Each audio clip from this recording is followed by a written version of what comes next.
Assalamualaikum warahmatullahi wabarakatuh. Kita sholawat dulu. Allahumma sholli wa sallim ala nuril anwar wa sirril asrar wa tiryakil aghyar wa miftahi babil yasar sayyidina wa maulana Muhammadinil muhtar wa alihil athhar wa ashabihil ahyar adadani amillahi wa ifdoli Allahumma salli wa sallim ala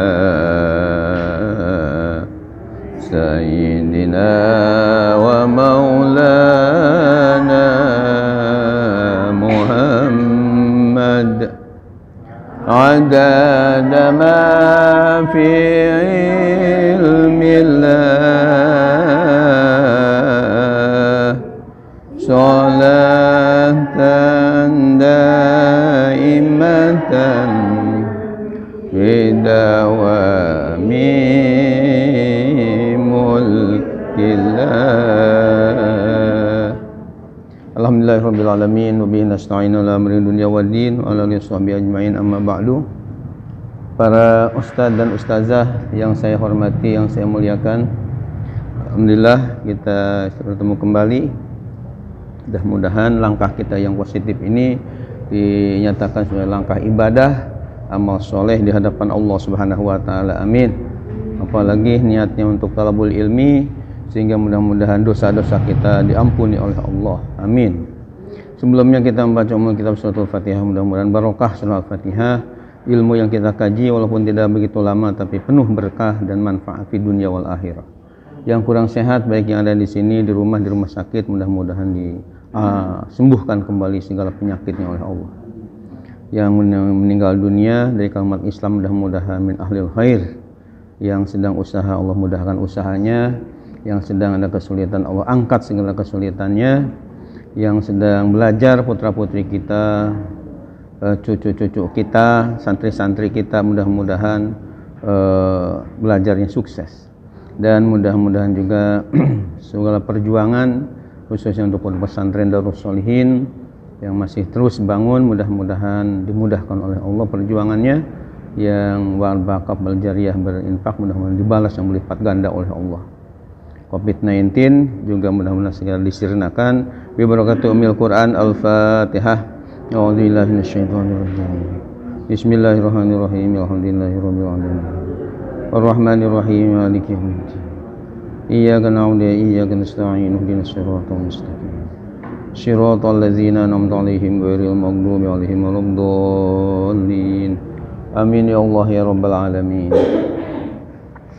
Bapak dan ibu-ibu yang saya muliakan, kajian kita pada hari ini halaman 52 ya, yakni faslun fi bayani ma yahrumu isti'maluhu minal awani wa ma yajuzu. Ya, halaman 52 di bawah.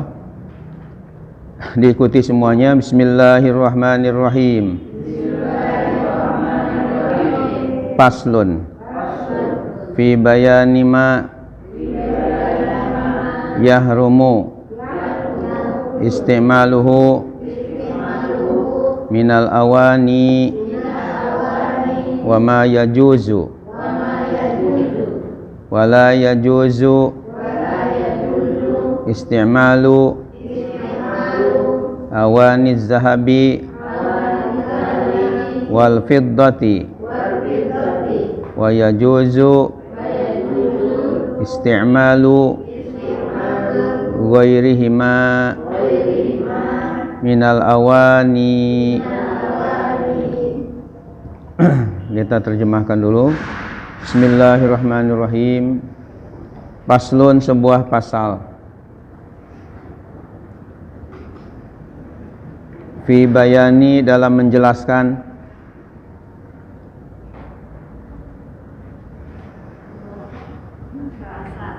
Paslun itu sebuah pasal. Fi bayani, dalam menjelaskan. Bayan itu menjelaskan atau menerangkan, menyatakan.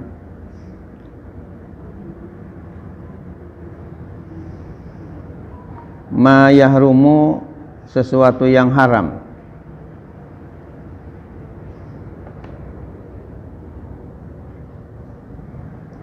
Istimaluhu, menggunakannya. Istimaluhu, menggunakannya.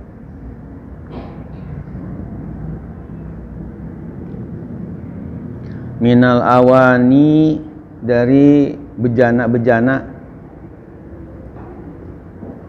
Minal awani, dari bejana-bejana.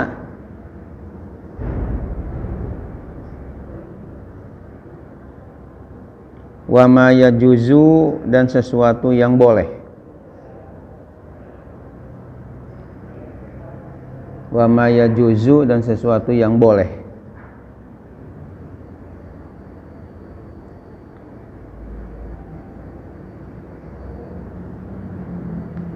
Wala yajuzu, dan tidak boleh.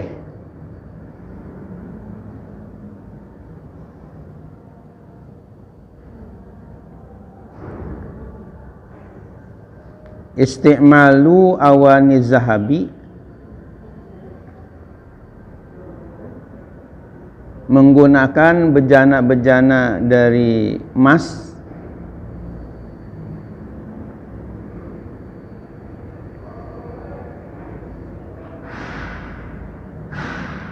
Wal fiddati, dan dari perak.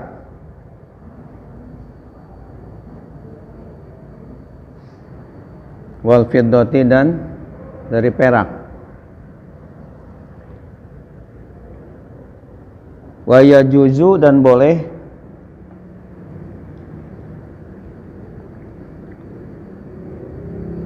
Isti'malu, menggunakan.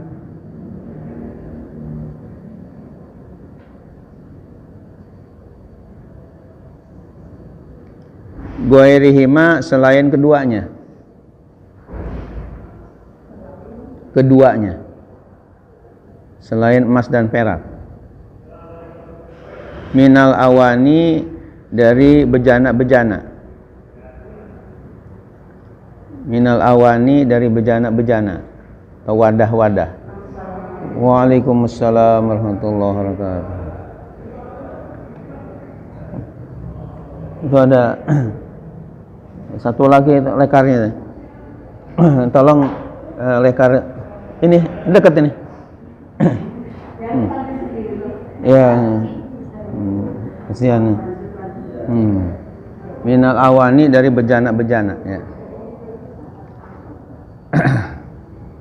Baik, dibuka kitabnya halaman 52 di sini ya. Faslun fi bayani ma yahrumu istimaluhu minal awani wa ma yajuzu.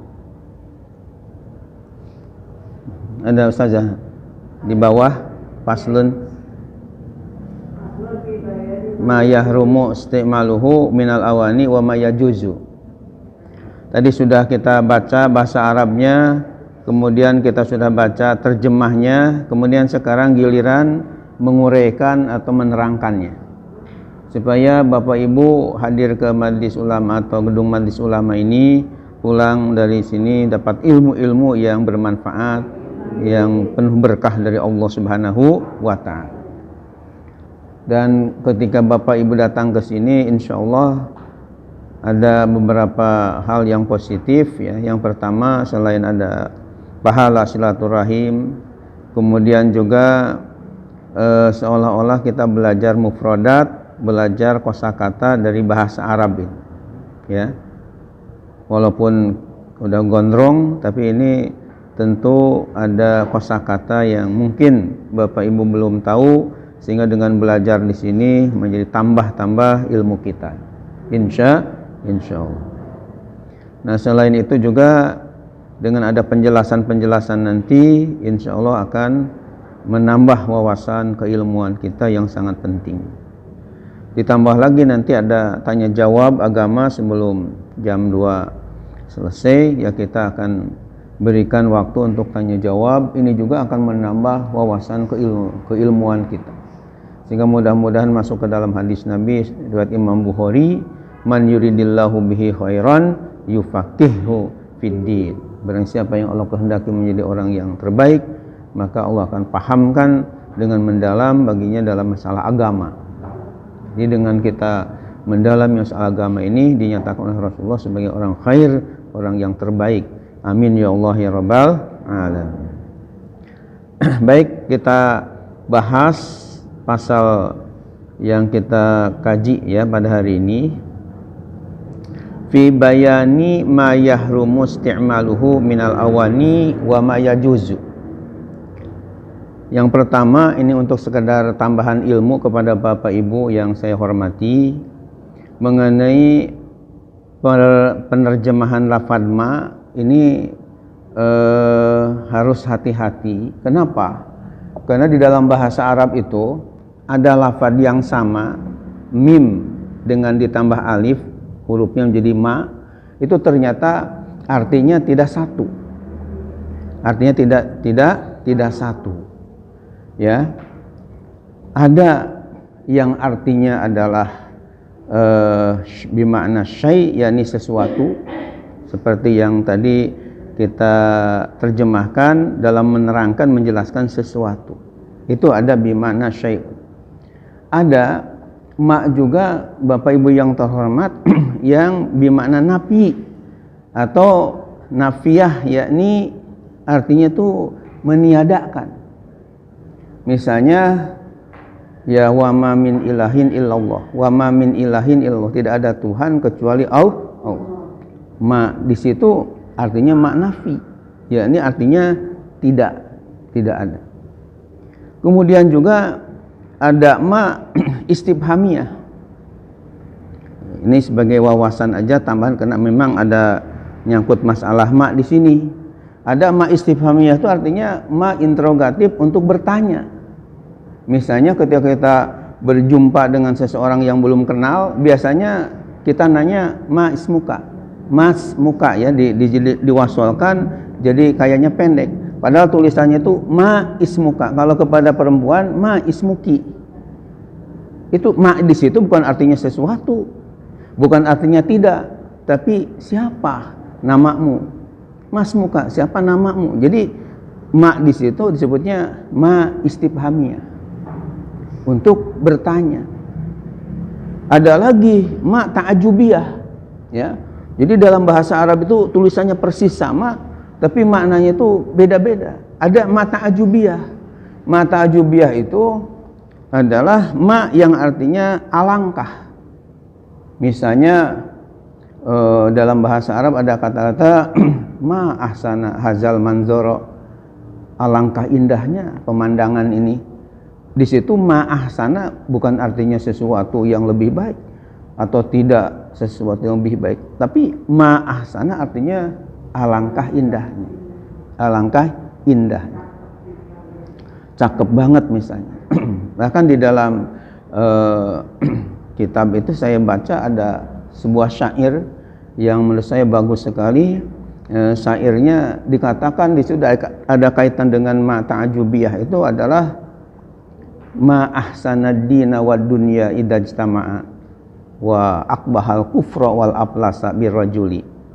Ya, sekali lagi syairnya, ya, kalau dinazomkan ma ahsanad dina wad dunya idajtama'a wa akbahal kufra wal aflasa birrajuli. Ini ada kayak ini ya. Jadi artinya apa?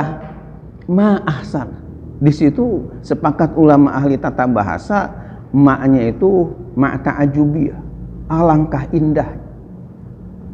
Dan tandanya ma ta'ajubiyah itu apabila setelah ma ada lafad atau wajan af'ala, kayak ini ma ahsan atau af'il bihi ya. Di dalam Alfiah Ibnu Malik yang saya masih ingat dulu tahun 75 menghafal, sekarang masih hafal aja.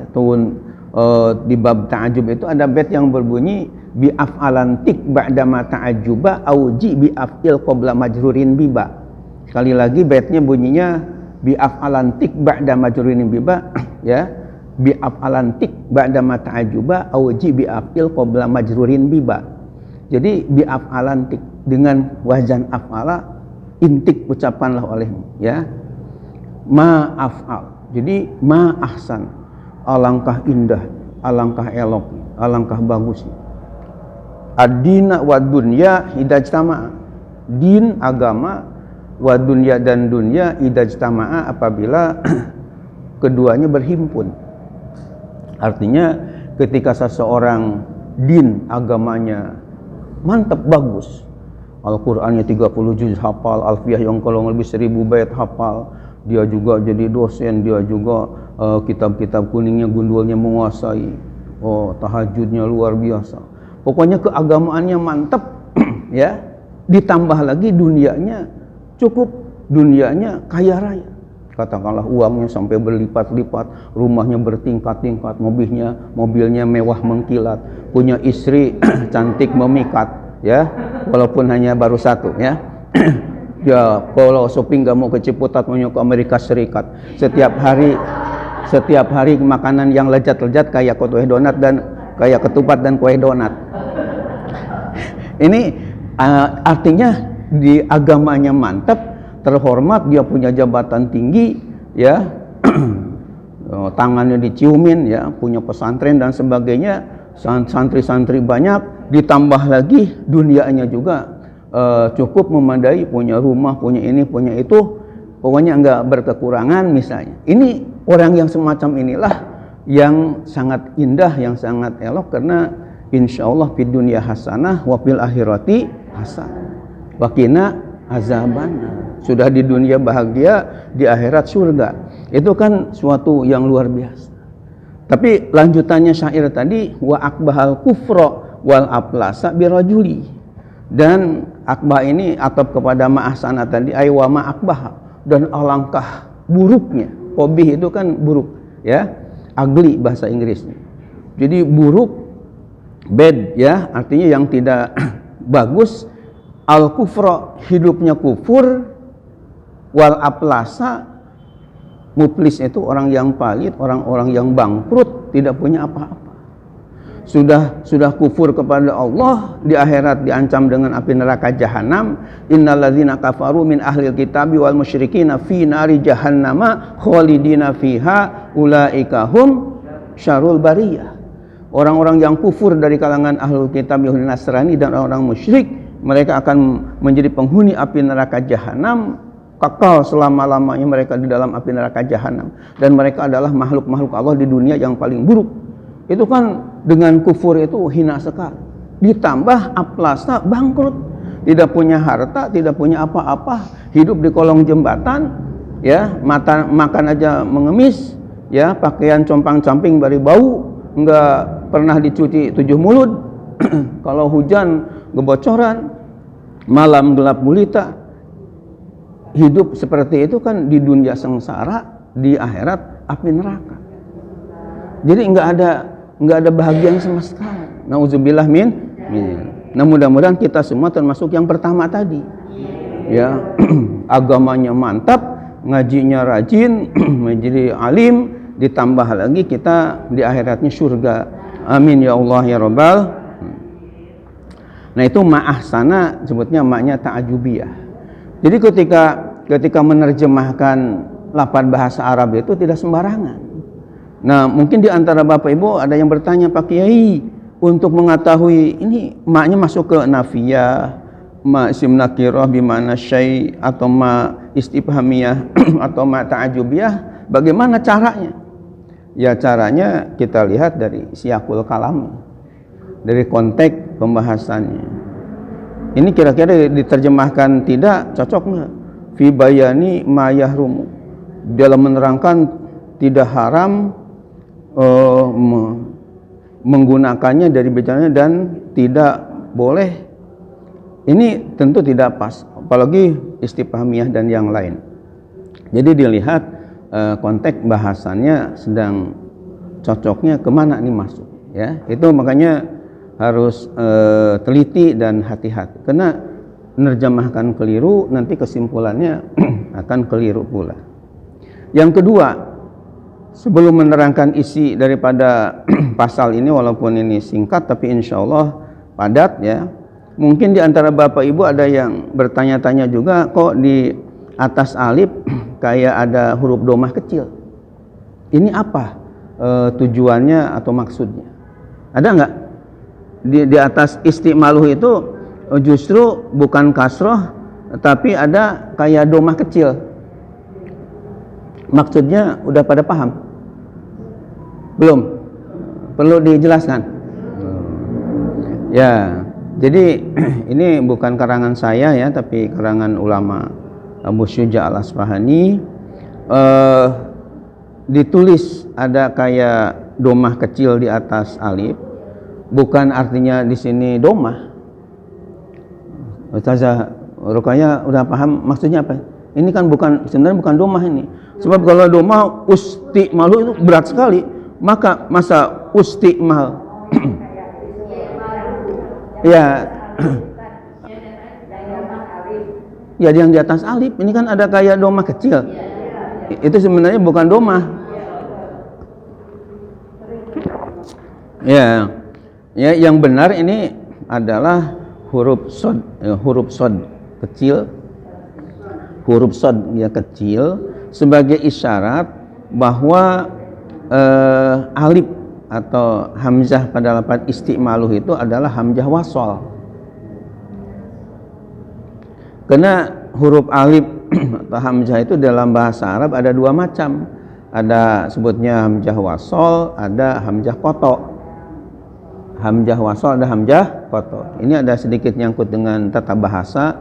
Ini kena ada lafaz sod, ada kayak huruf domah kecil, supaya saya jelaskan ini bukan mengada-ngada ya, karena memang ada tulisannya, sehingga mungkin di antara Bapak Ibu ada yang kurang paham atau masih bertanya, ini ada apa nih? Kalau dibacanya kayak doma, tulisnya kayak doma tapi dibacanya is, bukan us. Ya. Ya, jadi penjelasannya sengaja dikasih sod kecil untuk menjelaskan atau mengisyaratkan bahwa hamzahnya itu hamzah wasol. Sebab tadi saya katakan ada hamzah itu ada hamzah wasol, ada hamzah koto, ya. Di dalam Alfiya Ibnu Malik bab hamzah wasol dan koto itu ada bait yang berbunyi lil hamji waslun sabikun la yasbutu illa idza betudi lahu kastasbitu wa huwa li fil madini tawa'ala aksara min arba'atin nahun jala. Jadi kurang lebih 1000 bait, ada bait yang menjelaskannya. Nah, kenapa misalnya dikasih sod tadi itu untuk supaya jangan keliru dalam membaca. Sebab bedanya begini, kalau hamzah wasol itu ketika di awal kata mesti dibaca, tapi kalau terjepit dengan kata lain mesti dihilangkan bacaannya walaupun hurufnya ada, ya. Dalam nazm maksud itu dikatakan subutu hafil ibtida qadil tuzim kahadfiha bidarjiha ma'al kalim. Jadi kalau di awal harus ada, tapi kalau terjepit harus hilang. Contoh yang lain misalnya lafaz alhamdulillah. Kalau misalnya kita baca Al-Fatihah, Bismillahirrahmanirrahim. Waqaf, tanda waqaf itu bernafas, ya. Berhenti dulu. Nah, kemudian diawali dengan Alhamdulillahirabbil alamin. Itu mesti dibaca. Karena al itu hamzahnya hamzah koto, hamzahnya hamzah wasol. Tapi kalau diwasol terjepit dengan lafaz lain, maka harus dibuang. menjadi Bismillahirrahmanirrahim Alhamdulillahirabbil alamin. Jadi salah kalau baca Bismillahirrahmanirrahim Alhamdulillahirabbil alamin, karena hamzahnya hamzah wasol. Tentang masalah pakai yang hamzah qata itu apa saja sih, yang hamzah wasol itu apa saja, ya itu ada kajian khusus bab hamzah, ya, bab hamzah wasol dan qata. Dan saya sudah nulis buku yang khusus, yang artinya khusus nahwu, namanya Al-Hawi fi ilmi nahwi. Yang masalah sorob ada namanya Al-Kasyaf fi ilmi sorfi, ya, itu sudah dicetak, kita sudah dikaji di para santri. Jadi memang ada ilmu khusus lah yang kita tahu mana yang qata, mana yang wasol. Nah, kaitan dengan ditambahnya huruf shad di atas ini maksudnya begini. Maksudnya kalau membacanya di waqaf, di yahrumu misalnya, fi bayani ma yahrumu, berhenti di situ, maka ya harus dibaca alifnya, hamzahnya. Jadi isti'maluhu minal awani. Sebab kalau enggak dibaca hamzahnya langsung sukun sin, berat. Fi bayani ma yahrumu, susah jadinya. Ya, maka dikasih kasroh lah hamzahnya, isti'maluhu. Ada pepatah atau bahasa Arab mengatakan al harfus sakin idza hurika bil kasrah, ya. Seperti dalam Al-Qur'an misalnya lam yakunil ladzina kafaru. Asalnya itu adalah lam yakun. Karena kan asalnya yakun itu yakunu, karena fi'il madinya, fi'il mudhari'nya yakunu. Kemudian setelah yakunu kemasukan lam jazim, istilahnya menjazamkan. Karena nun itu huruf sukun, nun disukunkan hurufnya huruf sahih akhir, maka tanda jazamnya dengan sukun. Dalam Nazm Imriti dikatakan wajadmuhu bilam walam qad wajab wala min dalla ta'ala tolab. Jadi karena ada lam jazim tadi, maka disukunkan ujungnya, lam yakun, ya, karena ada waw sukun, nun sukun. Setelah lam yakun, akhirnya dalam ilmu tata bahasa Arab tidak boleh dua huruf sukun, dua huruf yang bersukun bergandeng-gandengan. Mesti harus ada yang dibuang salah satunya. Yang dibuangnya ketika lam yakun, waw sukun, nun sukun, yang dibuangnya waw atau nun. Yang dibuangnya waw. Kenapa waw enggak bukan nun yang dibuang? Oh, karena nun huruf sahih, sementara waw huruf elat. Huruf elat itu ada 3, alif, waw, dan iya, ya, huruf elat. Jadi karena elat itu kan penyakit, karena dia sedang sakit, enggak usah dibawa-bawa lah, ya, disimpan aja, dibuang, sehingga wawunya enggak ada, menjadi lam yakun. Nah, ketika setelah lam yakun, lanjutannya itu kan allazina kafaru, lam yakunil ladzina kafaru. Kalau misalnya nunnya disukun terus, lanjutannya allazina kafaru ini tidak, nunnya enggak diberi harokat, itu berat sekali. Coba bisa dibayangkan, a'udzubillahi minasyaitonir rajim, bismillahirrahmanirrahim, lam yakun allazina. Berat sekali sikol bahasa Arabnya. Akhirnya ada kaidah al harfus sakin idza hurika bil kasrah. Huruf sukun apabila mau dikasrohkan disebutnya kasroh darurat, ya. Jadi bukan asli. Maka diberi harokatlah dengan kasroh, jadi enak, lam yakunil ladzina kafaru. Ini juga begitu, ya. Kalau misalnya di awal kata bi bayani ma yahrumu isti'malu, karena kan asalnya istamala yastamilu isti'malan masdarnya, maka dikasrohkan hamzahnya, isti'mal. Nah, tapi kalau misalnya diwasol, dia disambung bacanya, itu yang benar bacanya fi bayani ma yahrumus isti'maluhu. Jadi hamzahnya sudah enggak bunyi lagi, namanya hamzah wasol. Seperti bismillahirrahmanirrahim, milhamdu, bukan mi alhamdu lagi. Itu maksudnya kenapa diberi huruf shad, ya, kayak huruf shad kecil di atas alifnya, untuk supaya jangan keliru dalam membaca. Jadi sekarang penjelasannya itu, ya, sebagai gambaran atau wawasan aja. ilmu nahwu itu seperti demikian. Jadi pasal ini menjelaskan sesuatu yang haram menggunakannya, minal awani dari bejana-bejana, wa ma yajuzu dan apa-apa yang boleh. Artinya ketika kita menggunakan bejana, orang Sunda nyebutnya wadah. Wadah seperti misalnya piring, seperti misalnya panci atau misalnya gelas, ya itu kan wadah, bejana. Nah ini ada yang haram, ada yang halal, boleh. Apa aja yang haram? Wala yajuzu isti'malu awani zahab wal fiddah. Tidak boleh, artinya haram, menggunakan bejana-bejana yang terbuat dari emas dan perak. Jadi bejana-bejana yang terbuat dari emas dan perak itu diharamkan, walaupun ya dia mampu misalnya beli. Saya membaca majalah dulu Presiden Filipina yang digulingkan itu, yang diretul ya, namanya Marcos, dengan istrinya Imelda Marcos. Itu saya baca tempat tempat mandinya aja, bak mandinya itu dilapisi dengan emas, karena kaya rayanya luar biasa. Apalagi misalnya piringnya, ya gelas-gelasnya, ini kalau menggunakan umat Islam ya, kalau dia kan agama mungkin Katolik ya, ini kalau kita umat Islam itu tidak boleh, walaupun kita kaya raya luar biasa, tapi kalau dari emas itu tidak boleh digunakan. Alasannya apa? Ya, ulama ada memberikan interpretasi, menjelaskan karena ada unsur di situ ya israf ya, berlebih-lebihan, mungkin juga ada unsur takabur ya, sombong dan sebagainya. Jadi tidak dibolehkan yang terbuat dari emas dan perak. Wa yajuzu isti'malu ghairihima minal awani. Boleh menggunakan selain keduanya dari bermacam-macam bejana.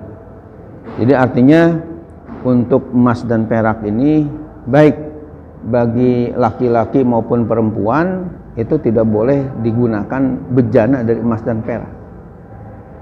Kalau cincin kan kalau laki-laki boleh pakai perak, kalau perempuan boleh pakai emas ya. Kalau emas laki-laki juga enggak boleh cincin, karena ada hadis Nabi, hurima ala zukuri ummati al zahab wal harir wa uhilla li inasihim, hadis riwayat Imam Tirmizi. Jadi diharamkan kepada laki-laki umatku az-zahabu itu emas, wal harir dan sutra dan kain sutra. Kemudian wa uhilla li inasihim, dan dihalalkan bagi kaum perempuan mereka. Ya, kalau perempuan pakai emas itu tidak emas. Tapi kalau laki-laki enggak boleh. Ya, termasuk ketika ada misalnya hitbah ya, ada kaitan dengan lamaran-lamaran, biasanya ada tukar cincin. Nah, tukar cincin antara calon mempelai laki-laki dengan calon mempelai perempuan, kadang-kadang cincinnya sama-sama dari emas. Nah, ini dilarang. Ya kalau perempuannya enggak apa-apa kan boleh. Tapi kalau yang laki-laki ini tidak boleh memakai ya emas. Tapi kalau perak enggak apa-apa. Tapi kalau emas ya ini tidak dibolehkan. Jadi harus hati-hati, jangan sampai melanggar hukum daripada ya ketentuan ini. Hadirin hadirat yang terhormat, ini ternyata 5 menit lagi sampai jam 2. Kita masih ada waktu untuk tanya jawab agama. Barangkali di antara Bapak Ibu ada hal yang penting untuk kita diskusikan, untuk menambah wawasan keagamaan kita. Ini persilahkan.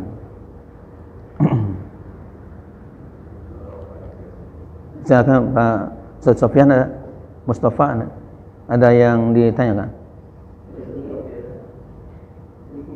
Ya silakan. Wah, Musa nih. Ya silakan Pak Ustaz Musa.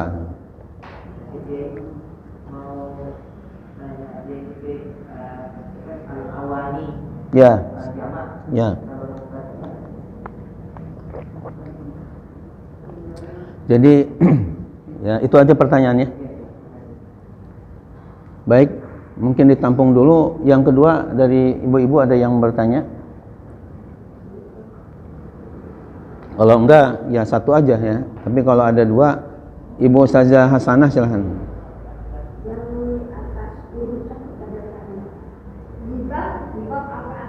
Dibag. Memang dulu enggak ngaji waktu kita jelasnya? Atau lupa lagi? Ya, dibag ya di dalam pelajaran yang lalu mungkin ada ibu-ibu juga yang belum datang, belum ngaji, kita sekaligus dijelaskan. Karena ini bahasa Arab yang penting. Baik, saya kira kalau nggak ada lagi ada dua. Ya.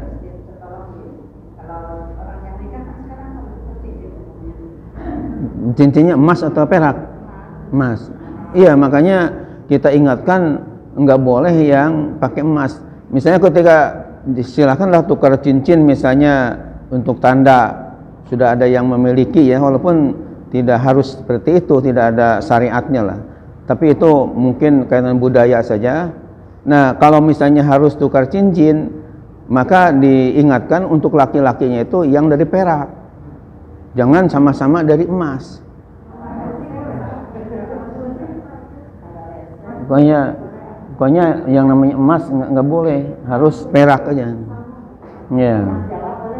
Emas Jawa, emas Hartono nggak boleh ya. Baik, ada dua pertanyaan yang mungkin penting untuk kita bahas pada hari ini. Maaf, didengarkan dulu dari Bapak atau Ustadz Musa ini, ya alumni dari PKU tahun 2001 ini. Ya, beliau alhamdulillah termasuk yang haus tentang ilmu. Mudah-mudahan sukses, amin ya Allah ya Rabbal alamin. Beliau menanyakan begini, kan di dalam lafaz yang kita baca tadi minal awani, dari bejana-bejana. Kata-kata awani ini sepakat ahli nahwu sharaf atau ahli tata bahasa ini adalah kata jama'. Jama' itu artinya plural, lebih dari satu atau lebih dari dua lah ya. Jadi bahasa Arab itu kalau satu namanya mufrad, isim mufrad, tunggal. Kalau dua namanya tasniyah. Ya, kalau jama ya berarti lebih dari dua. Mau 3, mau 1000, 100.000 itu jama. Misalnya contoh, misalnya yang mufrad itu kayak misalnya masjidun, itu satu masjid. Sekarang mau bilang dua masjid, masjidani atau masjidaini, itu tasniyah, dua masjid.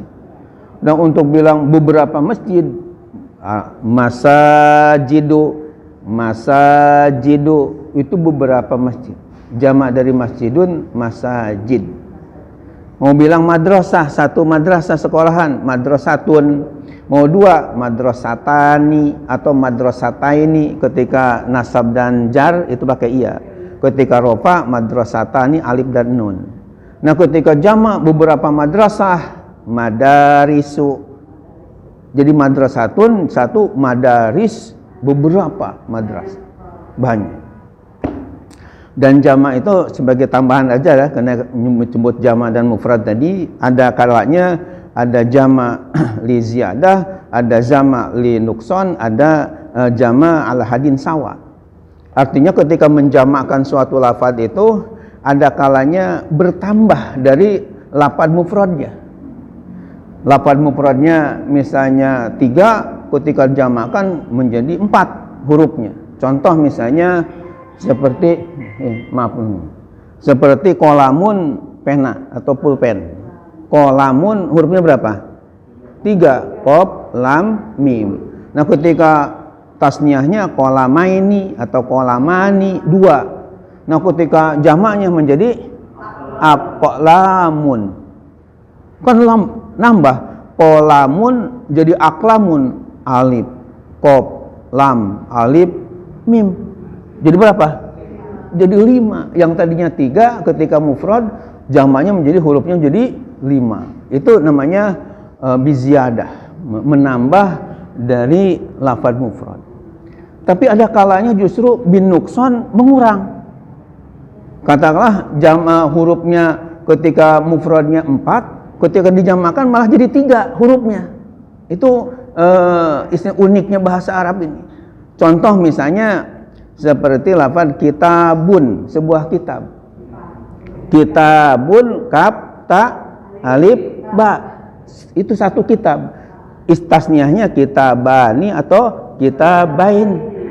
Nah, ketika jamak beberapa kitab, kutubun. Kutubun itu kaf, ta, ba, alifnya hilang. Contoh yang kedua seperti lafaz rasulun, seorang rasul. Rasul berapa hurufnya? La ilaha illallah Muhammadur Rasulullah. Su-nya itu panjang, ada wawunya. Rasulullah. Ketika rasulun berapa huruf? Ra, sin, wawu, lam. Berapa? 4. Nah, ketika menjamakkan beberapa rasul menjadi rusulun. Dalam Al-Qur'an, tilkar rusulu faddalna ba'dahum ala ba'd. Tilkar rusulu. Itu rusul itu jamak dari rasulun. Cuma ketika dijamakkan hurufnya bertambah atau berkurang? Waalaikumsalam. Ya, silakan Ibu. Jadi yang tadinya rasulun 4, ro, sin, waw, lam, sekarang dijamakkan beberapa rasul, rusulun. Dibuang apanya? Wawunya. Jadi tinggal ro, sin, lam. Jadi berarti menjamakkan menjadi berkurang. Tadinya yang tadi bertambah, ada yang jadi berkurang. Ya, yang bertambah contoh lain seperti baitun, sebuah rumah, menjadi buyutun. Menjadi berapa? 4. Buyutun tuh ba, ya, waw, ta. Jadi 4. Tadinya baitun, ba, ya, ta. Ketika dijamakkan nambah jadi 4. Buyutun. Tapi ada yang ngurang. Berarti kitabun, kutubun, rasulun, rusulun. Itu namanya binukson, ya, ada pengurangan. Namun ada juga yang ala hadin sawa ini yang sama-sama aja hurufnya, tapi harokatnya yang beda, ya, supaya membedakan mufrad dengan jamak. Karena hurufnya sama persis. Seperti misalnya lafaz asadun. Asadun itu artinya singa, ya. Asadun, asadaini, asadani, 2 singa. Ketika jamaknya usudun, asad menjadi usud. Dan hurufnya sama aja, alif, sin, dal. Cuman bedanya mufrad asad dipatahkan asadun, ketika jamak usudun, jadi singa-singa. Hurufnya sama, cuman harokatnya yang berbeda. Itu kaitan dengan masalah jamak. Nah, kembali kepada pertanyaan, awani ini adalah kata jamak. Pertanyaannya, mufradnya apa? Ya, tentu ketika jamak itu ada mufrad, ada tunggalnya. Seperti tadi buyut, baitun, madaris, madrasatun, masajid, masjidun, ya. Nah, mufrad dari awani ini apa? Ternyata mufradnya itu adalah aniyatun. Alif, nun, ya, tak marbutoh yang bundar. Aniyah itu artinya satu bejana. Di dalam Al-Quran surah Al-Ghasyiyah ada ayat, siapa yang hafal ayatnya, yang ada kata-kata aniyah? Ada kan? Hal ataka hadisul ghasyiyah wujuhu yawmaidin khasyiyah hamilatun nasibah tasla naron tusqa min ainin aniyah laisa lahum tu'amun illa min dhari. Jadi aniyah itu satu, ya, mufrad dari awani. Jadi aniyah satu bejana, aniyatani atau aniyataini 2 bejana. Aniyah jadi dipanjangkan 2 harokat. Kemudian awani itu jamak dari aniyatun. Ya, sudah terjawab mengenai pertanyaan apa mufrad dari lafaz awani. Jadi adalah lafaz aniyatun. Aniyatun satu bejana, awani beberapa bejana. Sekarang pertanyaan yang kedua, dari Ibu Ustazah Hasanah mengenai masalah dibag. Ya, karena mungkin ada ini lafaz yang jarang-jarang dipakai sehari-hari. Dibag, ya apa sih artinya? Ya, dulu pernah sambil sedikit kelakar ketika menerjemahkan, Ibu Ustazah Ruqayyah sambil ketawa, bid dibag dengan digubagabig, ya. Ini artinya dibag di sini dengan disamak, dengan kan artinya wajuludul maitati, dan kulit-kulit bangke. Julud sendiri adalah jamak. Mufradnya julud apa? Jildun. Jadi jildun satu kulit, jildani, jildaini dua kulit, juludun kulit-kulit. Jadi semua kulit lah. Jadi kulit-kulit bangke, maitah itu bangke, tathuru bisa bersuci, bisa suci bid dibagi dengan sebab disamak. Ya, digubagabig ini disamak. Mungkin di antara Bapak Ibu ada yang masih kurang jelas, disamak itu maksudnya bagaimana? Ibu Hasanah belum paham? Belum. Ya, mungkin diulang lagi jadinya ya. Ini pelajaran yang bulan yang lalu ya. Karena sekali dalam sebulan fikih ini ya enggak ada salah. Mungkin yang lain yang belum dengar karena ini ditanya ya. Saya takut masuk ke dalam hadis Nabi, man su'ila an ilmin faqatamahu uljima yaumal qiyamah bil jamin minanar. Ya, hadis riwayat Abu Daud dan yang lainnya. Artinya barang siapa yang ditanya tentang suatu ilmu lalu disembunyikan, tidak mau dijawab, enggak mau menjelaskannya, maka nanti orang alim yang sudah tahu tapi enggak mau menjelaskannya, uljima yaumal qiyamah bil jamin minar, itu artinya nanti mulutnya akan diberi kendali bukan dari besi tapi minar, dari api neraka. Karena dia sudah tahu ya, penjelasannya tapi dia tidak mau menjelaskan. Itu dosa dan tidak boleh ya, harus menjelaskan. Tapi sebaliknya bagi orang yang belum tahu menjelaskannya tapi sok tahu, sok pinter, ini juga enggak boleh. Ada hadis Nabi yang saya baca di nama kitabnya Fawaidul Makiyah fi ma yahtajuhu talabatu Syafi'iyah karya Said Ahmad Alwi Ahmad As-Saghab, itu dikatakan bahwa ajra'ukum alal fatiyah ajra'ukum alan nar. Berani kalian memberi fatwa ini boleh, ini tidak, ini haram, boleh dan sebagainya, padahal tidak tahu, cuman sok pinter aja, itu berarti kalian lebih berani masuk ke dalam api neraka ya. Jadi ketika tidak tahu ya harusnya bilang aja saya belum tahu. Jadi jangan sok pinter akhirnya keliru dalam memberikan jawaban-jawaban tadi. Gitu. Bahkan saya dalam kitab Faidul Makiyah itu ada keterangan ketika Imam Malik dari Madinah yang terkenal mujtahid tingkat dunia, selevel dengan Imam Hanafi, Imam Syafi'i, Imam Hambali ya, Imam Maliki. Ketika ditanya sampai arba'ina mas'alatan, karena beliau terkenal di Madinah orang alim, sampai ditanya 40 masalah agama disodorkan kepada beliau jauh-jauh. Bahkan katanya datang dari Maroko kepada beliau di Madinah, ingin dijelaskan beberapa permasalahan di kampungnya masing-masing, daerahnya, negaranya masing-masing.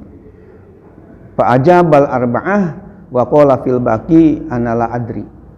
Tapi oleh Imam Malik ketika itu dijawab arba'ah hanya 4 aja dari 40 masalah tadi. Wa qala fil baqi, sementara sisanya 36 lagi anala adri, saya belum tahu. Ya. Orang lain mungkin pada kaget juga, masa ini seorang mustahid belum tahu? Ya kalau dalilnya belum begitu jelas, belum ketemu, tidak gengsi-gengsi, ulama dulu mengatakan saya belum tahu. Yang tahu, yang sudah yakin 4, ini aja yang 4 aja disampaikan. Tapi kalau yang belum tahu jangan istilah dipaksakan ya. Bisa kita pending dulu ya, di waktu yang akan datang bisa kita nanya kepada yang lebih alim, bisa juga kita baca lagi kitab-kitab yang dikarang oleh ulama, barangkali ada jawabannya, baru kita jawab. Itu jadi artinya ketika kita tahu harus dijelaskan, diberikan. Tapi ketika kita belum tahu, ya masih ragu, nggak usah dijawab. Bilang aja saya masih ragu, belum punya dalil yang pasti. Insya Allah saya akan tanya kepada guru saya yang lebih alim, atau saya akan baca-baca dulu kitab rujukan yang jelas. Insya Allah saya akan jawab nanti ketika saya sudah yakin jawaban. Itu lebih bagus, lebih aman daripada sok pinter akhirnya salah menjawabnya, akhirnya menjadi menyesatkan umat. Nauzubillah min min zalim. Nah, jadi kaitan dengan masalah dibag tadi, ya artinya nyamak itu. Jadi kulit bangkai ini kan masalah kaitan dengan a'yanil mutanajisah ya. Jadi benda-benda yang sudah ya, najis, ini terkena najis.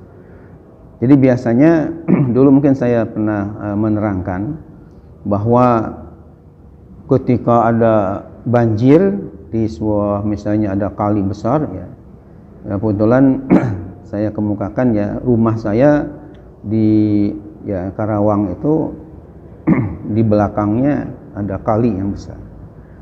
Kalau istri tercinta ini ya tahu lah ya, tahu rumah ibu ini, rumah ya bapak ibu saya.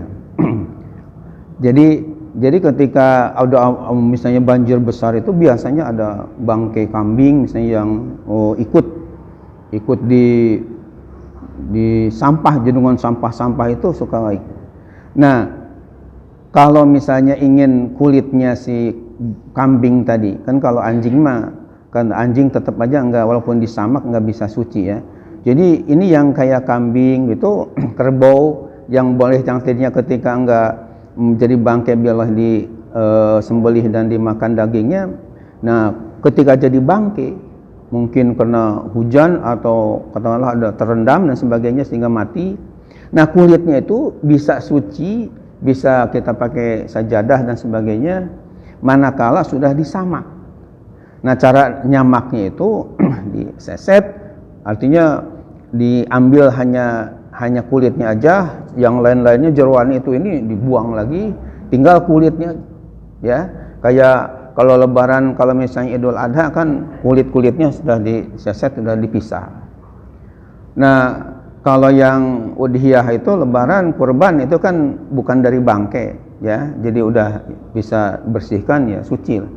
Tapi kalau ini masalahnya dari bangkai, kulit bangkai bisa jadi suci dengan disamak. Nah, caranya setelah diambil kulitnya, kemudian kan ada lendiran-lendiran ya di dalam kulitnya itu ada kotoran-kotoran. Nah, kemudian kita bawa ke air untuk disamak. Caranya nyamak ini biasanya pakai daun-daunan yang kesat-kesat ya, biasanya ada daun jambu kulutuk. Daun jambu kulutuk pucuk-pucuknya itu kesat ya, biasanya dipakai itu. Ada juga katanya darkit tuyur, oleh kotoran burung-burung binatang, itu juga bisa, nanti kan dibersihkan. Ini hanya untuk menghilangkan lendir-lendiran yang ada di kulitan. Digosok sampai hilang sama sekali lendirannya yang bau busuknya itu sampai dihilangkan. Setelah hilang semua lendir-lendirannya, kemudian dicuci dengan sempurna sehingga bersih semua. Setelah bersih semua, kemudian dijemur ya, kemudian dijemur di matahari yang terik sehingga menjadi kering. Nah, kalau sudah dicium enggak bau busuk lagi karena sudah hilang tadi, itu namanya disamak ya. Nah, maka jadi suci lah si kulit bangkai ini. Itu yang dimaksud dengan bidibag. Caranya seperti itu. Tapi kalau misalnya enggak disamak ya tetap aja najis. Kan syaratnya dinitat huru bidibag. Dalam hadis Nabi, idza dubigol ihabu faqad tahura. Apabila kulit sudah disamak maka menjadi suci.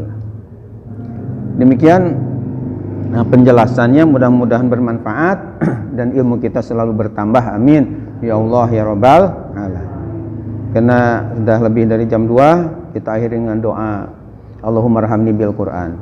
Allahumma rahamni bil Quran waj'alhu li imaman wa nuran wa hudan wa rahmah.